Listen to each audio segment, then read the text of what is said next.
¿Sabías que Roma casi sucumbió en una sola batalla? Fue en Heracleia donde Pirro de Épiro, trayendo elefantes de guerra, impactó a la República Romana. Hoy, vamos a revelar cómo este enfrentamiento interrumpió la confianza de los legionarios por primera vez. Y por qué ese día quedó marcado por el miedo de ver el fin de la expansión romana. Para quienes disfrutan de historias sobre imperios y dinastías, este choque va mucho más allá del simple intercambio de espadas. La batalla de Heracleia puso a prueba la disciplina de las legiones contra el poder helenístico de Pirro. Veremos cómo la República reaccionó al enfrentarse, por primera vez, a falanges y elefantes en campo abierto.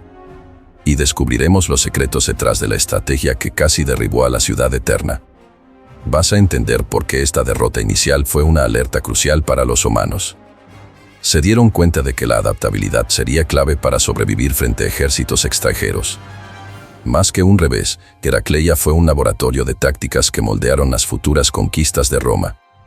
Y lo más impactante es cómo todo esto repercutió en los siglos siguientes de expansión imperial. Si quieres descubrir el día en que el orgullo romano estuvo al borde del colapso, quédate hasta el final. Vamos a desmenuzar cada detalle de esta batalla épica, sin rodeos, pero con mucha emoción. Después de todo, Heracleia no fue solo el primer choque con el mundo helenístico, sino un presagio del poder romano.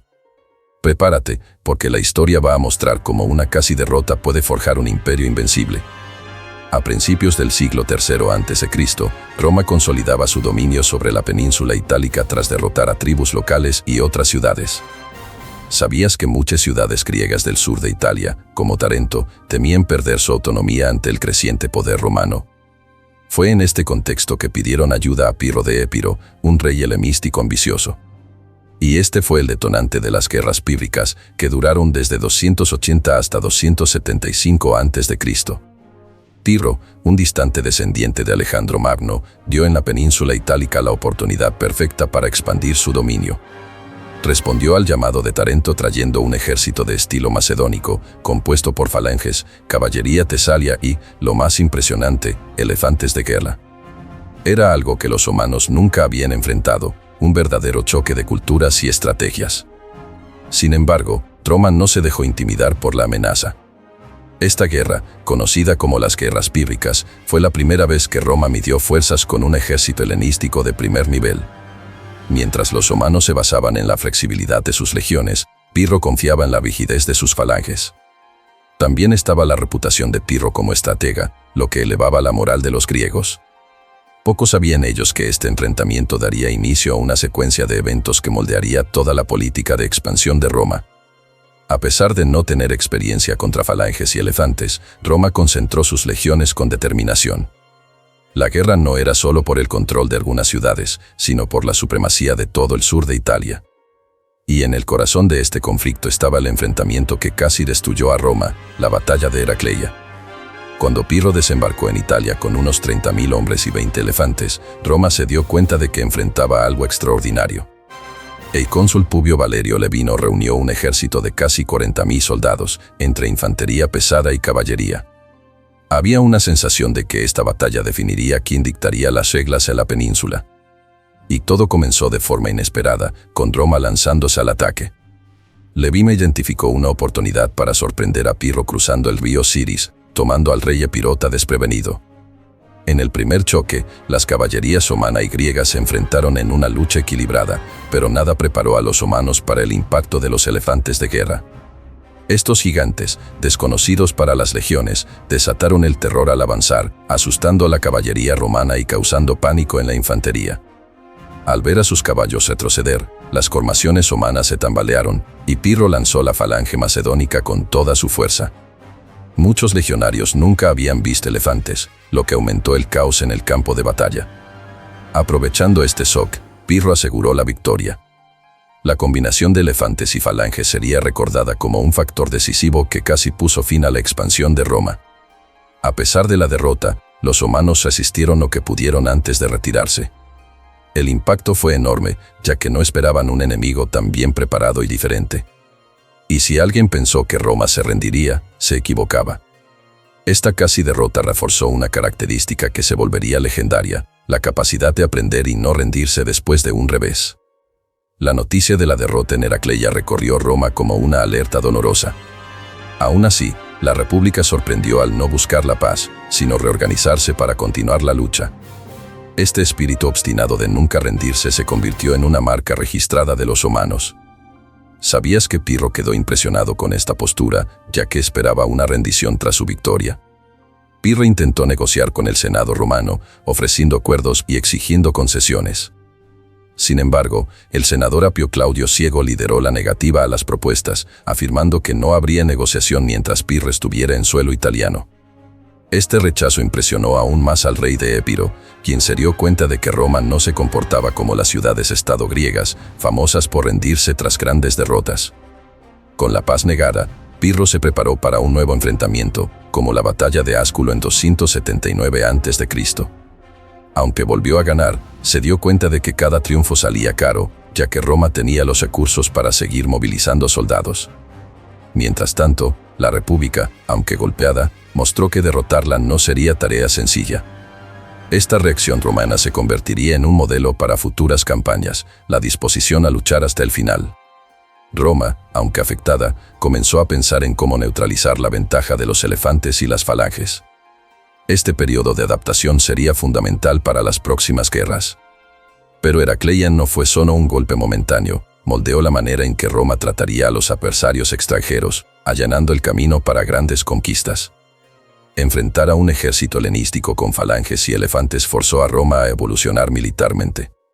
¿Sabías que después de Heracleia surgieron tácticas específicas para lidiar con elefantes, como el uso de fuego y formaciones en media luna para rodearlos?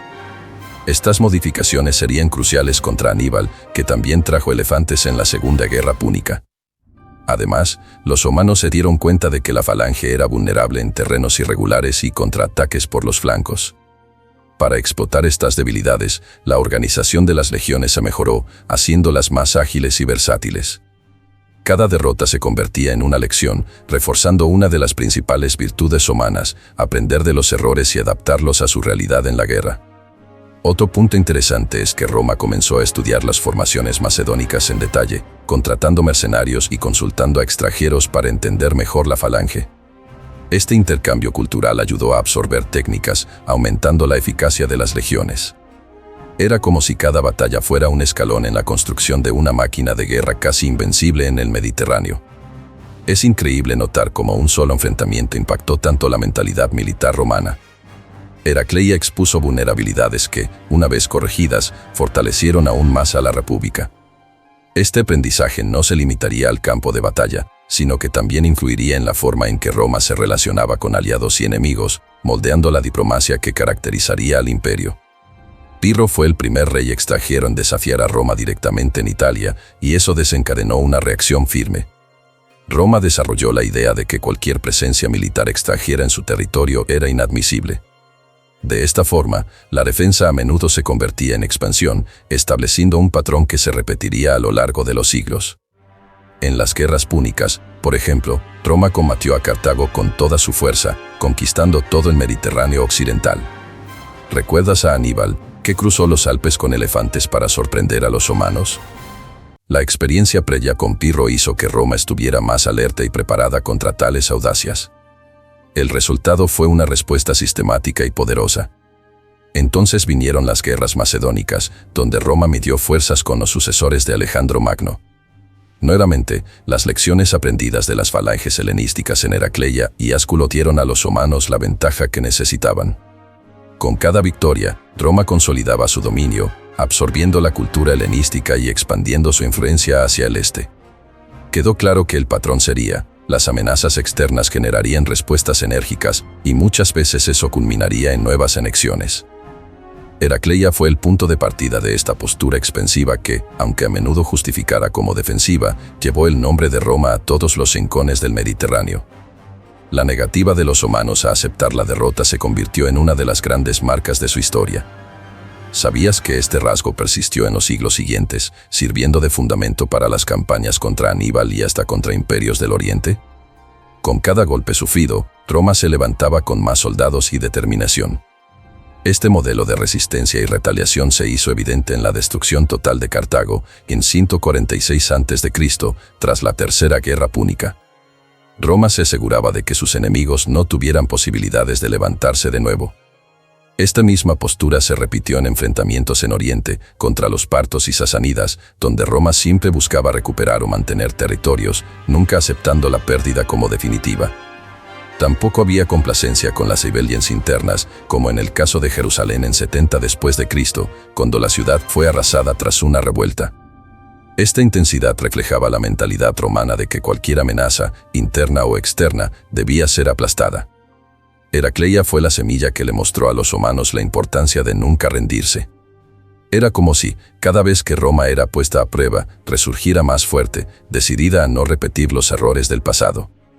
Sin duda, la batalla de Heracleia, al exponer las debilidades de la República, ayudó a crear la cultura militar que sostendría las conquistas imperiales a lo largo de generaciones.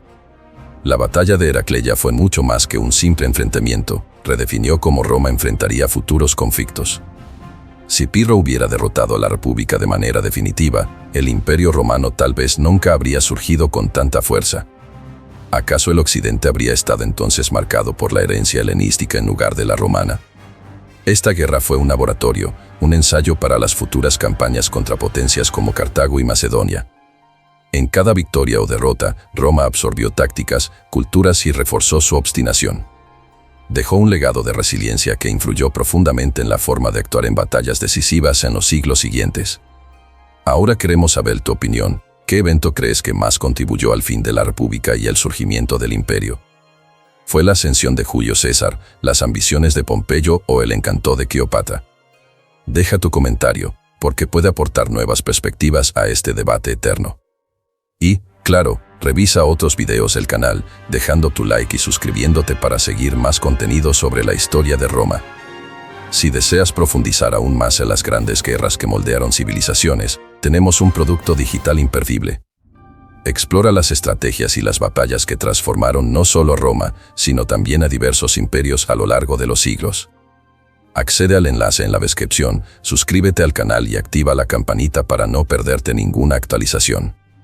Gracias por ver hasta aquí, y recuerda, la historia demuestra que, ante las crisis, la capacidad de adaptación es el mayor truco para la supervivencia.